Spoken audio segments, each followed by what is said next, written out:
It is an honor and a pleasure to introduce Rabbi Rick Jacobs. He is our teacher this afternoon and is a regular member of the Central community. In addition to that, Rabbi Rick Jacobs is the president of the Union for Reform Judaism, which is the most powerful force in North American Jewish life. The URJ leads the largest and most diverse Jewish movement in North America, reaching more than 1.5 million people through nearly 850 congregations, 15 overnight camps, the Reform Youth Movement NIFTY, and the Religious Action Center in Washington, D.C. For almost 150 years now, the URJ has been at the forefront of promoting an open and progressive Judaism, and Central is proud to be a part of this movement. The URJ's programs and communities inspire more and more people, from children to seniors, to explore what it means to be Jewish, pursue justice around the world, and forge stronger ties to Israel. A longtime and devoted creative change agent, Rabbi Jacobs spent 20 years as a visionary spiritual leader at Westchester Reform Temple in Scarsdale, New York. And before that, during his tenure as the rabbi of Brooklyn Heights Synagogue, he created the first homeless shelter in a New York City synagogue. Rabbi Jacobs is a tireless advocate for an Israel that is secure, Jewish, democratic, and pluralistic, with a vibrant Reform Jewish community. Rabbi Jacobs has studied for 2 decades at Jerusalem's Shalom Hartman Institute, where he is a senior rabbinic fellow.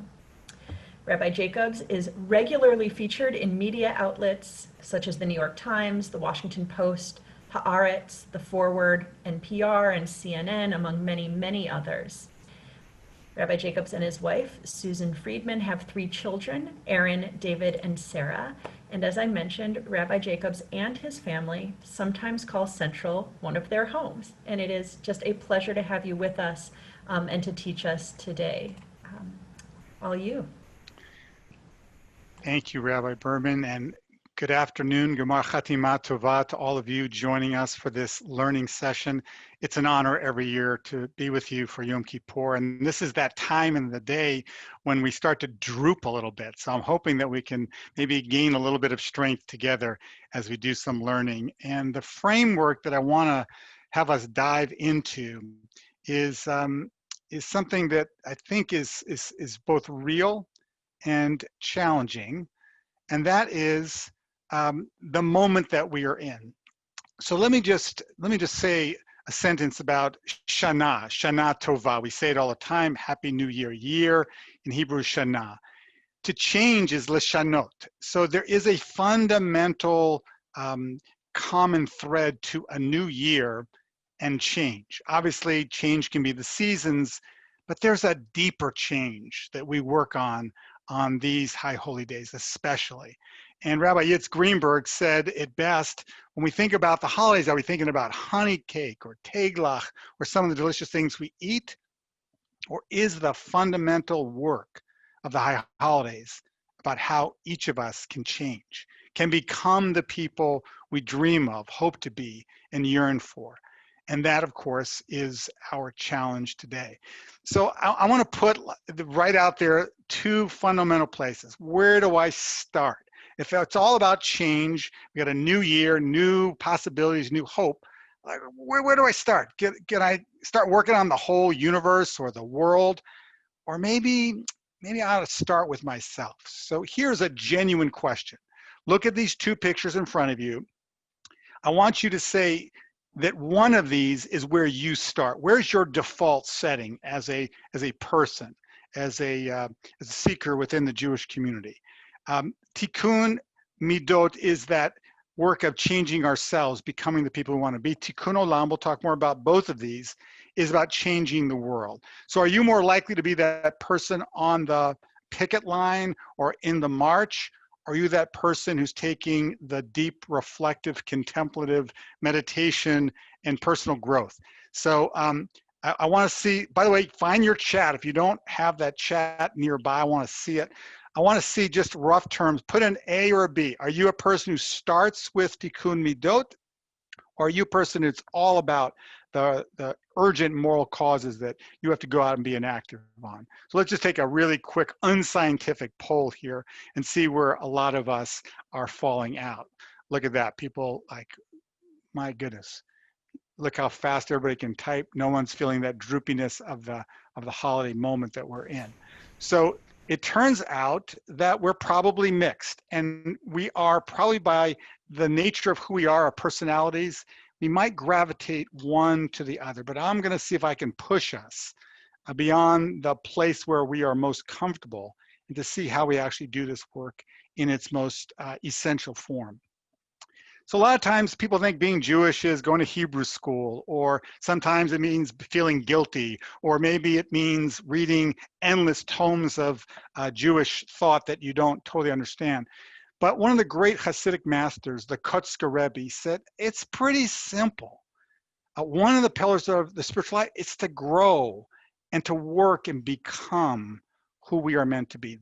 And he even says it in his Yiddish, that is essential to what being Jewish is. Now, this work of Tikkun midot is about, it's about how do we repair those things inside of us, inside of each one of us. It's just not the way we want it to be.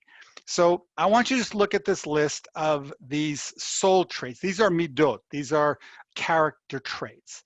And to ask yourself honestly, because again, it's the Day of Atonement. You got to be honest, all of us. How are we doing with these? Is there any room for improvement? Now, don't put in the chat. Don't have to call out attention to yourself. But my guess is if you're in this work, if you say there's no room for improvement, I'm not thinking the rest of the learning today is going to be very useful. So I'm going to assume we're all in that place where there's huge room for improvement. And the work of Tikkun midot is how do I grow those capacities for humility, for patience, right?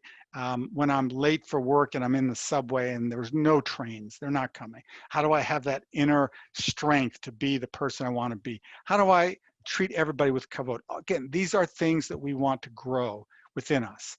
Now, at the same time, we have this other kind of tikkun called tikkun olam. And my guess is you're all familiar with tikkun olam.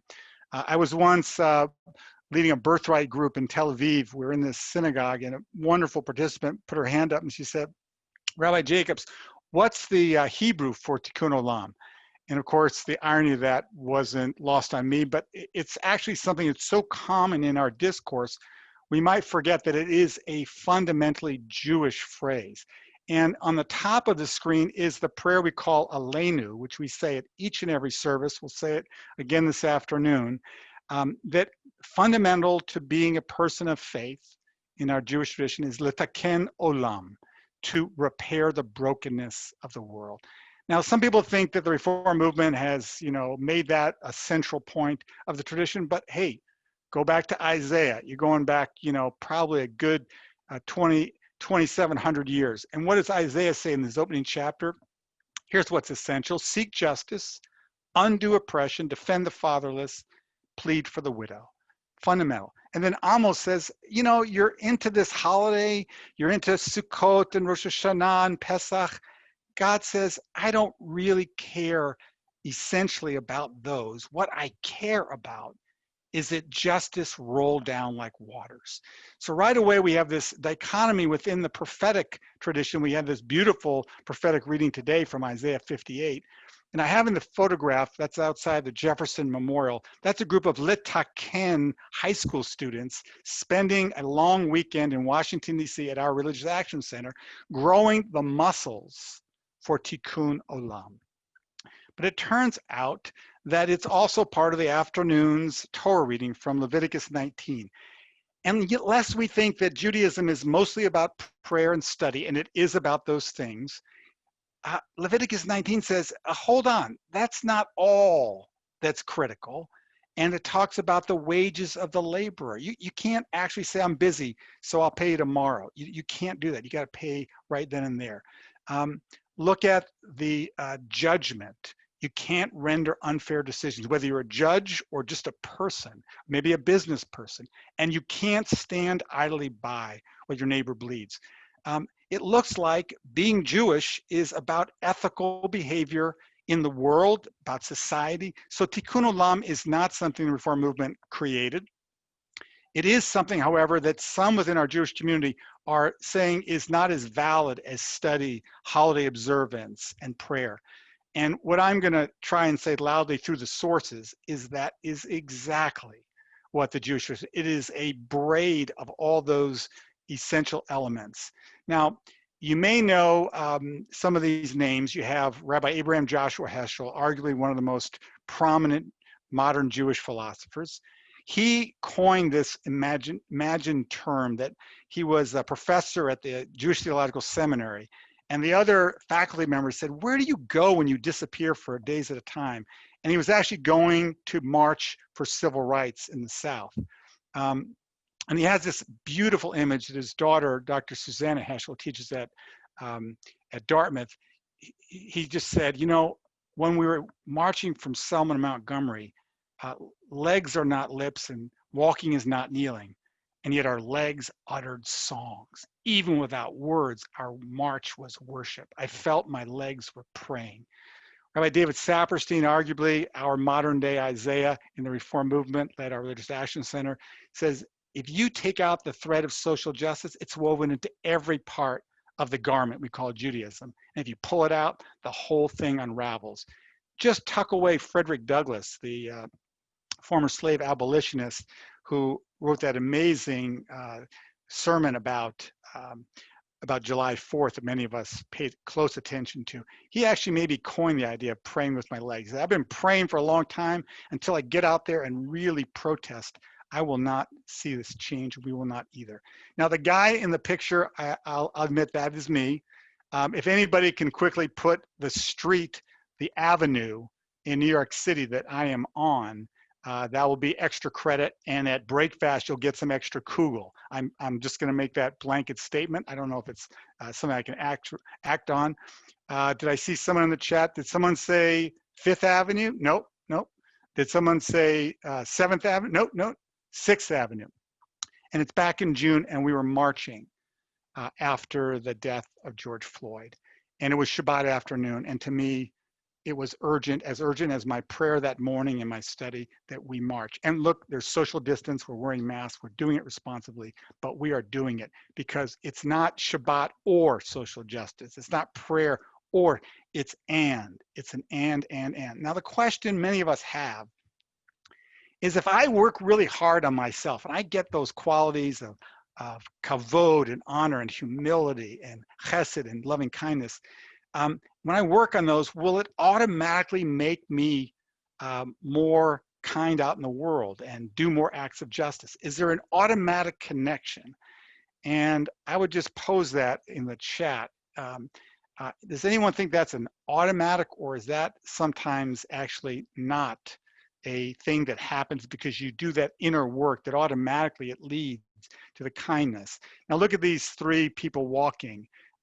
Maybe they were born with the kindness. Maybe this gentleman is such a loved figure that you can't not want to do the kind, right thing.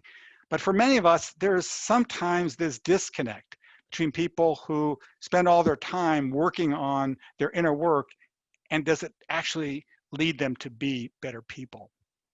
So this amazing little statistic, and this is not a statistic, it's a teaching. Rabbi Israel Salanter is the founder of the Musar movement, this movement of ethical refinement within Judaism, a whole thing. And he says it's easier to learn the entire Babylonian Talmud than to change one little or big character trait in ourselves. Just so you get an idea of what it's like to learn the whole Talmud, with all of the commentaries, it's 2.5 million words, and it's the deep water of Judaism. But he says, honestly, easier to do that than change one thing. So let's not think that the work, the inner work that we do of Tikkun midot is simple or easy. But how do we actually do it? So here is a beautiful Musar teaching about how do we actually grow those capacities. And it's one of the strands, one of the schools within the Musar movement about how do you cultivate character traits. So the train on the right is a reminder that one of the yeshivas in Eastern Europe that taught this kind of Musar would put students on a train without any money in their pocket to go 200 kilometers. And they had to negotiate the whole trip, not based on that they felt confident that they had money, they could make anything happen. They had to just, you had to just, with their own character trait, just be able to be humble and to make it work beautifully. Again, for many of us, just think about how unnerving that could be, but that's a way to help you grow those capacities. It was a hard lesson, to be sure, but one that really helped. The hardware store, they sent their students into the hardware store to buy apples, or they sent them in the grocery store to buy a hammer. And again, you'd be humiliated by the shop owner would say, "What are you doing?" So again, how it's not easy to grow these traits, but there's a beautiful tradition about how we could do that. I love Thomas Merton, maybe more than almost all other spiritual teachers, this famous Trappist monk. And he reminds us with the mirror in the window that sometimes we're busy looking out the window, we need to look in the mirror. He says, by the way, are there people angry in our world today? Have you noticed people angry and vilifying one another? He says that that's okay. At the end, he says, if you love peace, then hate injustice, hate tyranny, hate greed, but hate those things in yourself. Now, this is part of how we grow, not only our inner resourcefulness and our character traits, but how should we live a whole life in the middle of an incredibly divisive moment that we find ourselves in. Now, I know you were dreaming, as I was, that we had to get to Ruth Bader Ginsburg, because I'm just going to say it. She was a Musar giant. She was a person who basically taught all of us, not just about the law. We'll get to that. She, by her person, the way she conducted herself, the way she related not only to the other justices, but to, and not just to her clerks, but to everybody. So she says these are the equivalent of Musar teachings. She says, don't be distracted by emotions like anger, envy, resentment. They just sap your energy and waste your time. And this she knew firsthand, having graduated first in her class at Columbia Law School. She says, when a thoughtless or unkind word is spoken, best to tune out. Reacting in anger or annoyance will not advance one's ability to persuade. Now, easier said than done, Ruth, right? I mean, I can will that and say, you know what? I'm going to not get angry. I'm going to stay focused. But Ruth actually did it. She did it in her daily conduct. And what we are remembering, of course, is this judicial giant.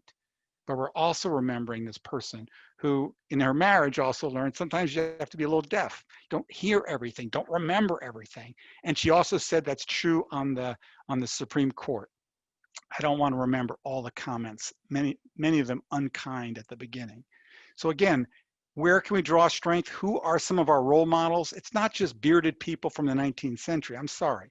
Ruth Bader Ginsburg is as fine an example as we have probably in the Jewish faith, in the Jewish community, and also maybe in a broader human circle as well. Now, if you know, if you've read any of the things about her, she had in her office, in her chambers at the Supreme Court, she had on her wall this phrase from Deuteronomy, Tzedek, Tzedek Tirdof, justice, justice you shall pursue.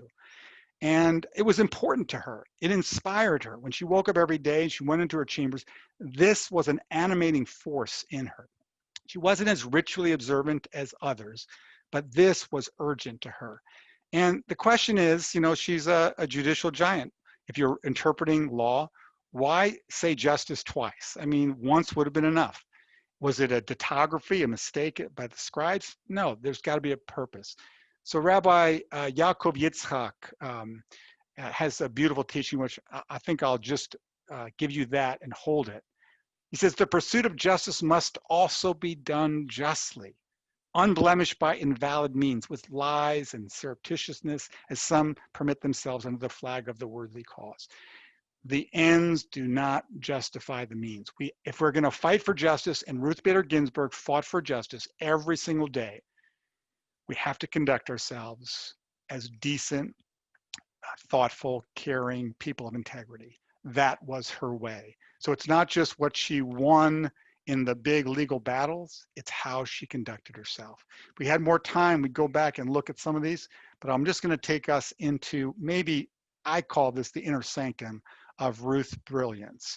So she is latching onto something here that is the fundamental of Jewish jurisprudence, right? The dissent. Now, in many legal traditions, the dissent is ignored. Like, oh, I had a different opinion than all the others. Okay, well, we're just going to remember what all the others said. The Mishnah, going back 2,000 years, said we record the minority view of the one along with the majority opinion, even though the law goes according to the majority. Why? Because in the future, we could build a whole new argument on the dissent. And look what Ruth Bader Ginsburg, she had many brilliant and amazingly challenging dissents. So for her, the dissent wasn't just to say, I'm righteous, I'm right, but maybe in the future, some of those dissents will become the law of the land. That is part of our legal system. And no one, I don't believe, can claim having better exercised dissents. I know there are probably lawyers on the call today are going to say, Rick, I got a good example of someone else, Thurgood Marshall. I got you. She had something about this dissent as the rooting of the future of our world, and that's so powerful. And maybe in this moment, again, no matter where you fall on the political spectrum, these are teachings we can hold on to. Now, I just think it's plain as day. She changed the world. And she did it one legal decision at a time. And she thought, Rosh Hashanah is about change, High Holiday is about change. But real change, she said, really deep, enduring change, it happens one step at a time, not one fell swoop.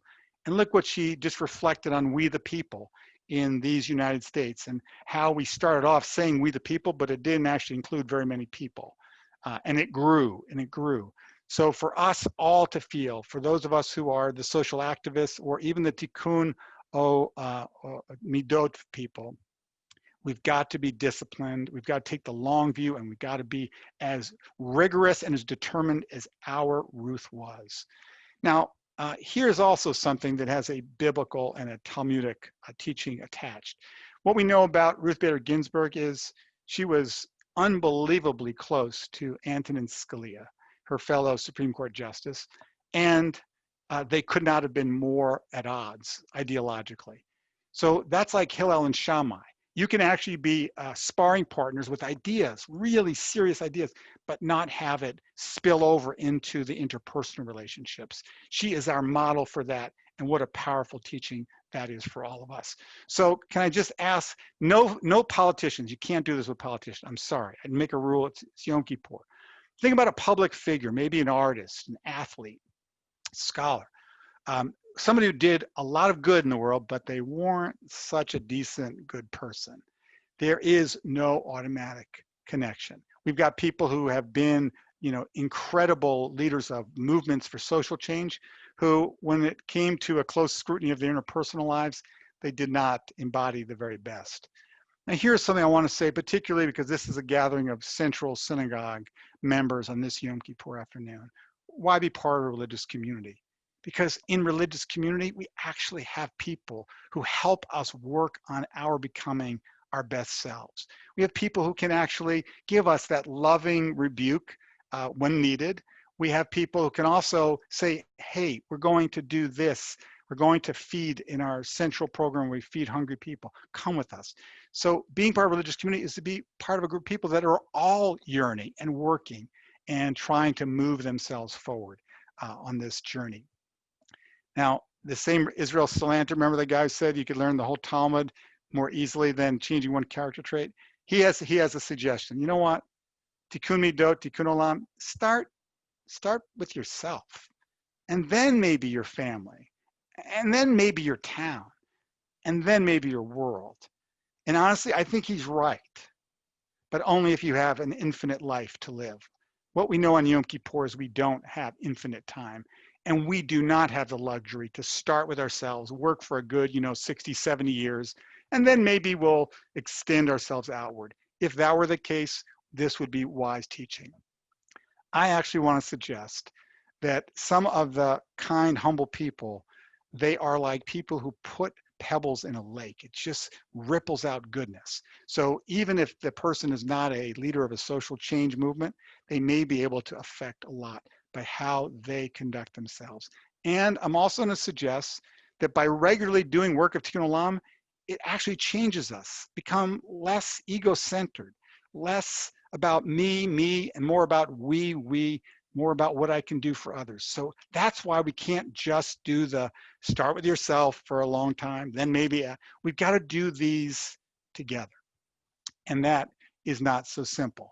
How do we do them together at the same time? Because they're mutually strengthening. If I'm out there trying to change the world, but I don't take the time to make sure that I am working on that stuff. Who didn't hear Angela's sermon last night? Spectacular sermon, pierced right in through the armor that we might be carrying. We can't be trying to end racism in America if we're not working on the implicit bias that each of us carries. And if I'm only working on the implicit bias inside of me, and we all have it, so let's not debate whether, I'm racist or you, we all have it inside of us. But if I'm only doing that and not also trying to work on a more global societal level, we're not going to get there. So how do we expand our to-do list? And I'm going to take us home within the 4 minutes that we have, because I'm looking at Rabbi Berman. She's giving me that beautiful rabbinic, stare, which is, make sure you got your clock out there, Rick. I got it. So let's just appreciate Ruth Bader Ginsburg didn't do good. She didn't just conduct her life with integrity. She changed the world. The opening sentence, this is from his piece in Slate. You can read the whole piece by Mark Joseph Stern. When Justice Ruth Bader Ginsburg began her legal career in 1959, the United States was a nation of gender apartheid. Wow, you can't say it any more strongly than that. But it is true. And she didn't by herself, but boy, she moved the needle for all of us. So can we change the world and work on being those people of decency and goodness? Yes. Do we have role models to teach us? Yes. And Ruth Bader Ginsburg may just be all of ours. Now, she was giving the commencement address at Harvard Law. And I just love that photograph. I mean, first of all, she barely reaches the microphone, but she towers over everybody. And she embodied this teaching from this morning's Haftarah. Kashofar harem kolecha. Raise your voice like a ram's horn. She didn't have a loud voice, but it was a voice of righteousness and reason and clarity and prophetic courage. All of us have some shofar inside of us. So let's find that voice and let's use it in the coming days.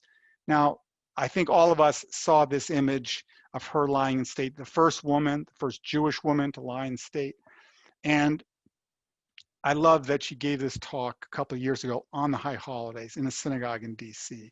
She said, we don't do good because we think we're going to get a reward or some extra dessert or some place in the next world. We do it because it is the right thing to do. And friends, the phrase Baruch Dayan Emet is what we say in Judaism when we hear that someone has died. It means literally, blessed is the true judge. I did not capitalize true judge because we often say it referring to the creator of the universe. But I have to say it, and we have to say it, in remembering Ruth Bader Ginsburg, Zichrona Livracha, blessed memory, Baruch Dayan Emet. She was a true judge, and she was a role model, and she embodied the very best. She didn't win the contest for how many times she went to synagogue. She was a good Jew, devoted to her tradition, and I just want us not just to remember her with fondness, but to embody and internalize those teachings.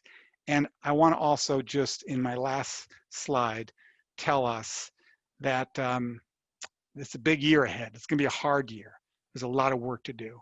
And we can't just focus on all the big societal urgent to-dos. We've got to also work on ourselves because we have to be more resilient to live in this world and to do this work. So can we work to be better, each of us ourselves? Yes.